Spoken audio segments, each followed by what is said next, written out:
Dito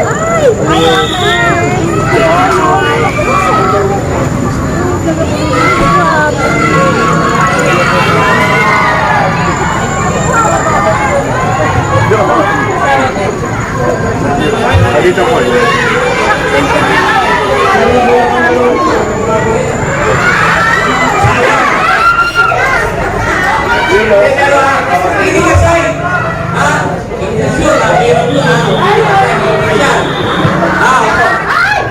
Ibuti natin yung mama.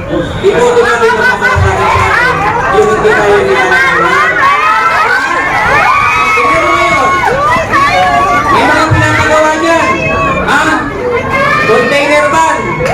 Hindi naman tayo tanga. Magkala lang container van. Pero ang project niya, bilyon-bilyon. Ginagawa tayong tanga. Hangin na po! Siwate, Isko, Moreno, Bonamoso, kasama ang ating Vice G. Atienza!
Sa likod para makita ko sila. Yan.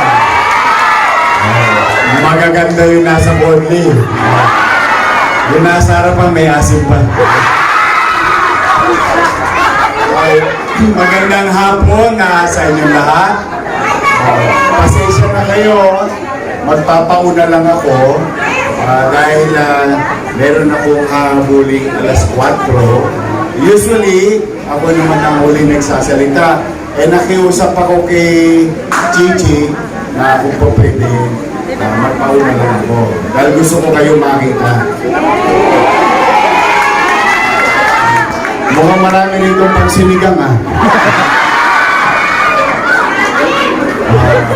kayo, nakasama ko noong 1998 kay Lito Atienza. At alam nyo ba sino kasama ko nangangampanya sa District 1? Si Chichi Atienza. Kasi destinado siya doon sa District 1.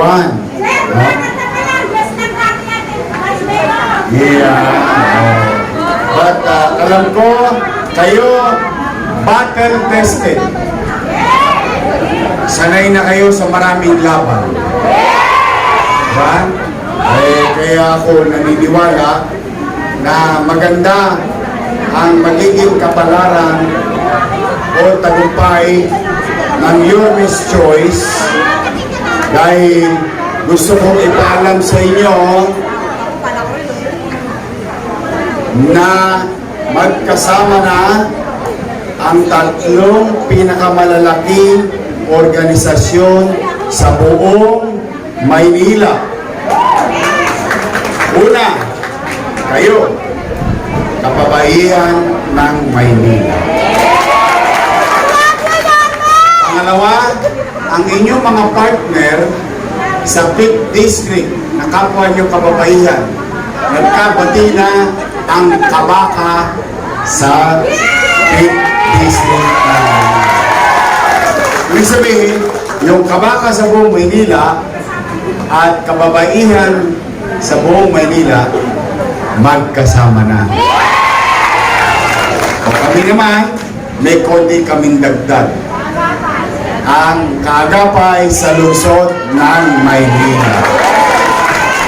So, gusto ko lang i-share sa inyo ang himagsikan sa Maynila. Bakit? K. kababaihan, kabaka. So, ang punto ko, I think, sa dami ng hirap ng laban ninyo,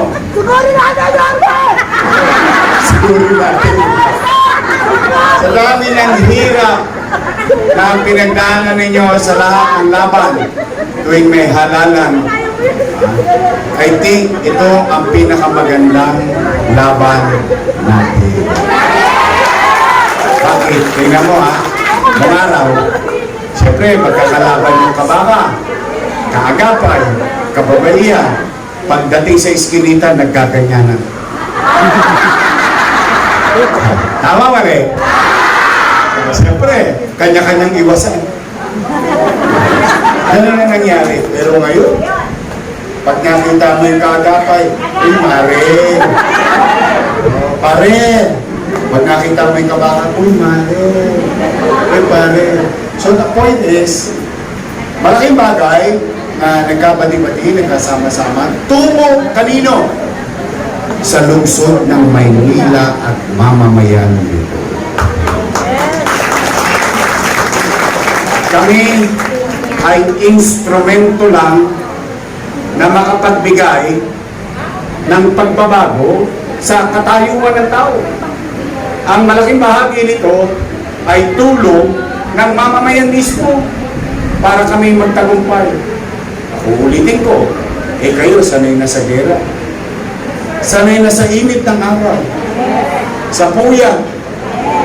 Tosgas pa kayo minsan. Abunado pa. Minsan tubig na lang. Katalo na. Tama mali. Mahirap talaga mangampanya. Napakahirap. Lahat ng sakripisyo inaabot ng mga tagapagkampanya. Pero, tatandaan ninyo, ito'y hindi nyo ginagawa para sa amin. Ginagawa niya para sa anak nyo. Bakit? Kasi yung iba rito, konti na lang ang birthday.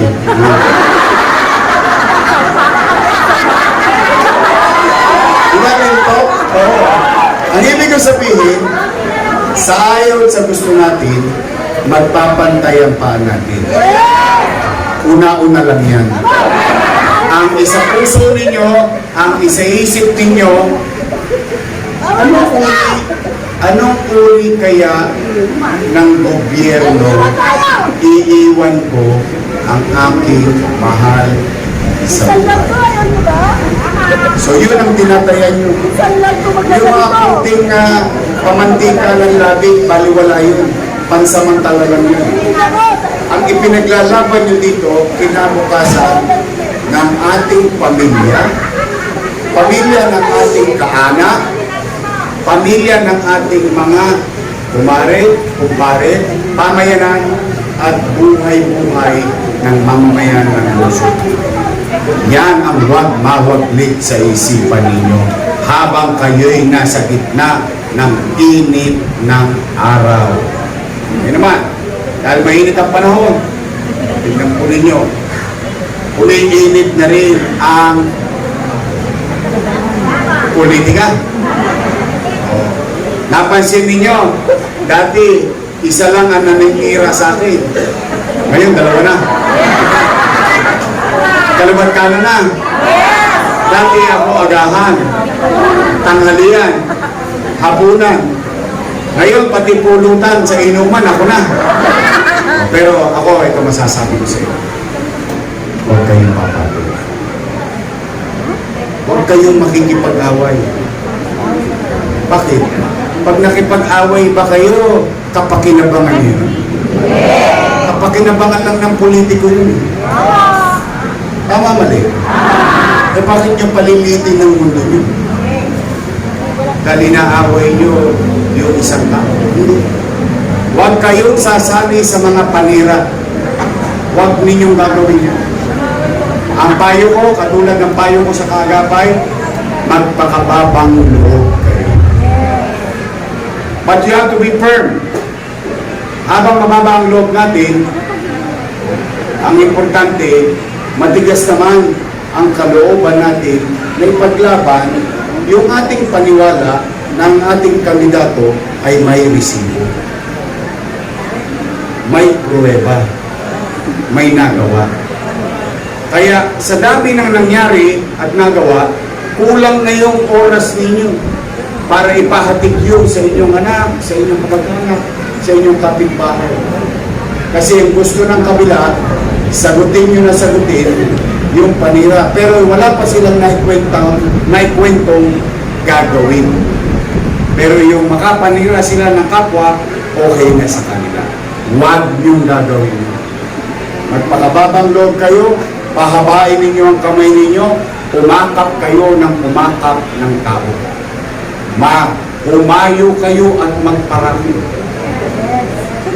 Dahil nanunuyo kayo.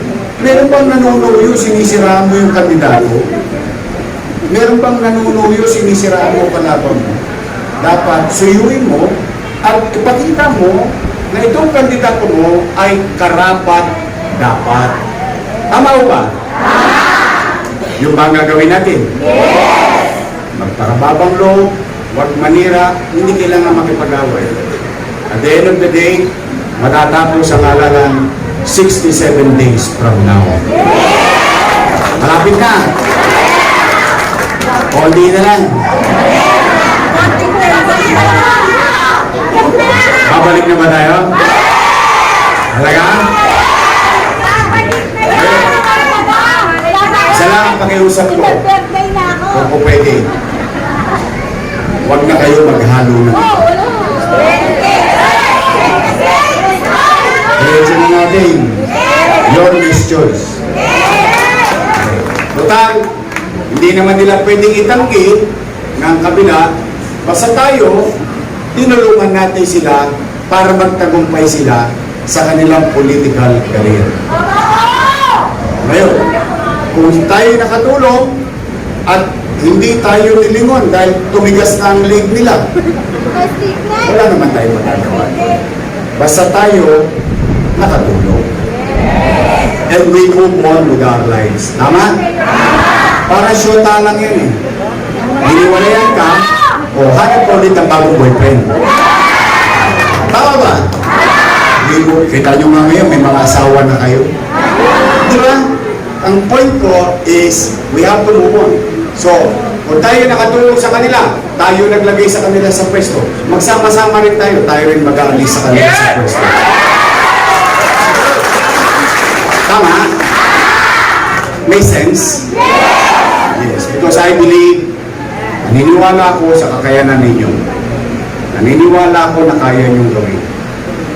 Nagawa na dati, kaya nating gawin. Okay? Particular na yung ating congressman.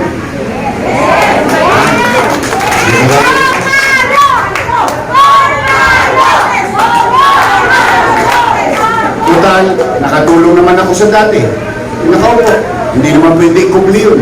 Okay na ako, masaya na ako. Naging bahagi ako ng tagumpay niya. O, nandiyan na yan. Remove on. O sino ang kandidato natin ngayon? Carlo Lopez. Tama? Yun na yun. O, uwi na. Yun na yan. O, simple lang. Kasi ayaw ko kayong magkaroon ng kaaway eh. Ayaw ko kayong magkaroon ng kagalit dahil lang sa mga katulad namin ulit. Because minsan-minsan lang namin kayo makikita. Ang iniwan pa namin sa inyo, pait. Ang iniwan pa namin sa inyo, bitterness. No? Maging masaya tayo. Ipagpasalamat natin sa Diyos. Sabihin kalahin ninyo, nabuhay tayo. Nung pandemya, lahat tayo pinakabangan. Pati sa loob ng bahay, kinakabahan tayo. May ma-aching lang, aching. Ay, may COVID. Tamang hinala tayo. Tama ba? Pero, at least, kayo kayo na mga nangabuhay dito. Buhay tayo lahat. Ibig sabihin, tayo na lang ang testigo ng pandemya. Dahil yung iba, sumakabilang buhay talagang iba na tayo na lang, nandito, testigo. Tayo, testigo. Kaya nating sabihin, kanino man, sa mga mahal natin sa buhay, noong pandemya, walang nagutom sa lungsod ng walong buwan. Noong pandemya, natatakot ang nanay, natatakot ang tatay. Paano ang pag-aaral ng kanyang anak? Ano nangyari? Sa Maynila, may tablet ang estudyante. Sa Maynila, hindi lang may tablet ang estudyante, libre pa internet. Tama mali? Toskas ang gobyerno ng Maynila. Libre ang magulang. Tama mali? Ang teacher may laptop. At hindi lang siya may laptop, may internet din siyang sagot ng lungsod ng Maynila. Tama mali? So, madalit salita, suma total na itawid natin ang pag-aaral ng ating apo, ng ating anak noong pandemya. Tama? Yan lamang, iilang bagay ang naganap. Kung paano itinawid ng pamahalang lungsod under my watch ang 2 milyong Manileño noong panahon ng pandemya. Ngayon, maraming magbibiga-biga. Akap dito, AX doon, bigas dito, bigas doon, dilata rito, dilata roon. Ang una natin tatanong sa sarili natin, nasaan kayo ng pandemya? Pangalawa natin tatanong, ay, Yorme, pwede ko ba tanggapin? Sagot ni Yorme, kunin nyo, sayang din yun. Maisasain nyo rin yung 5 kilo bigas. Tama ba? May 10 bulig pa. Di ba? May bigas ka na, may ulam ka pa. Pag pumunta ka naman doon sa kabila, may dilata pa. Tama mali? Kunin nyo. Kasi ang paniwala ko, matalino ang mga taga-lungsod ng Maynila. I believe in you. Kaya, ngayon, magkakasama-sama na tayo. Mas matindi, mas lumakas, mas lumaki. Kaya, huwag na tayo hiwa-hiwalay. Huwag na kayo mag-alis ng rekado sa pakpit. Dahil ito yung pakpit. Pag inalis yung kalabasan yan, hindi na pakpit. Pag inalis yung sitaw yan, hindi na pakpit. Tama mali? Kaya isang muna tayo. Straight, your best choice. Kasi dalawa lang naman ang pagpipilian. Tama mali? Yung isa, your best choice. Matamis. Yung isa naman, lady's choice. Ano na yung sabi nun? Ganun lang. Ha? So, maasahan ba namin ni Chi? Maasahan ba namin ni Carlo Lopez? At nandito mga kusyal natin, Bolong si Rico Evangelista, Romel Miranda, at yung kamag-anak nyo. Hindi yung mahulito, daming kamag-anak. Hindi mo talaga to?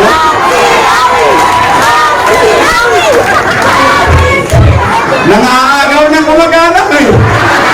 Oh, awi siya. At yung isa natin kasama, Robby Ong. So, kompleto na.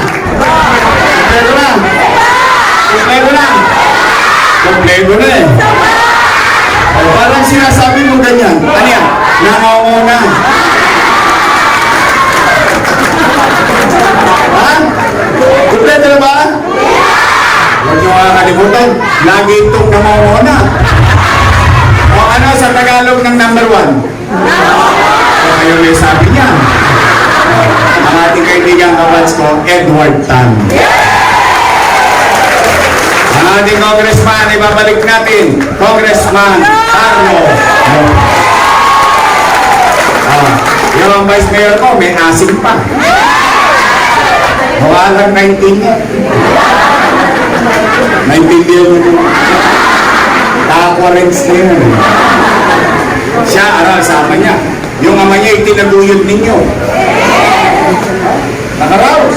Naging magaling din vice mayor. Presiding officer. Siya, graduate ng LaSalle Political Science. So, alam niya ang trabaho ng gobyerno. Tama mali? Kung siya graduate ng Lasal, like ko siya. Ako, graduate ng Ateneo.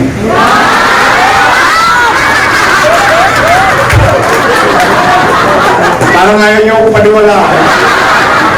Ateneo de Tondo. Tondo High School. Ang ating Vice Mayor, Chi Atienza. Ricardos, wala nang itatapon. Bechin na lang. Sino bechin? Kayo. Kasi kayo magpapasarap ng laban. Okay? Mabuhay ang kababaihan ng Maynila. Kaya nyo ba? Babalik ka ba tayo? Samahan nyo kami ni Gia Chesa. Ito ang iuwi nyo ngayon. Ibabalik ko ang kalinisan ng lungsod ng Manila. Kakalawitin ko ulit ang mga tolongges na nang i-snatch ng Holga, Golden Boy, lahat ng mga krimen na nagaganap sa Maynila. Ibabalik ko sa inyo ang kapanatagan ulit ng pamumuhay sa Maynila. Ibabalik ko ang gamot sa health center at hospital.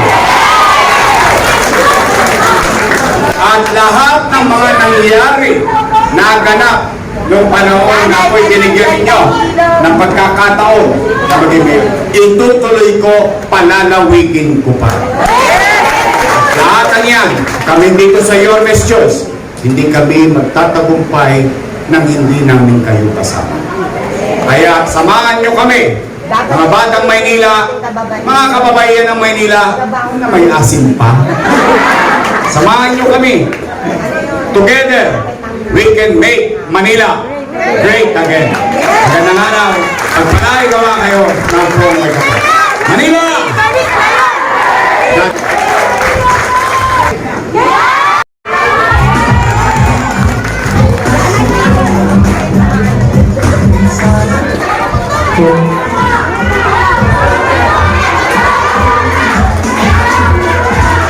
Maraming salamat po, Yormisco Moreno. Ang susunod naman po na magsasalita,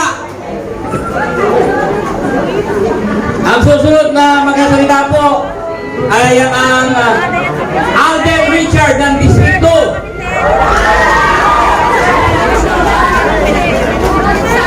Ganito yung dati yung ako, napuyat lang ako. Wala iba, kundi si Konsihal Bolo Si!